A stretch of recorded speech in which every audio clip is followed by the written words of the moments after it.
এই কি ভূত দেখছো নাকি? আরে ভূত না পেত্নী, সেটা তো বুঝতে পারতেছি না।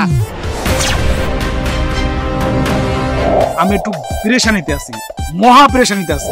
বিদেশে আমরা টাকা কামানোর জন্য যাই, তাই না? কিন্তু বিদেশে যে আমরা কখনো কখনো বিপদে পড়ি, এটা কি কেউ খোঁজ রাখে?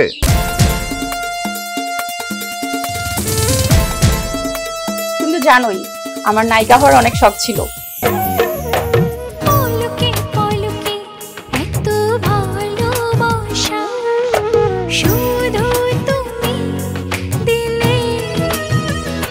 আর এই দুঃখের কথা আমি কাউরে বলতে পারতেছি না, আবার নিজেও সহ্য করতে পারতেছি না।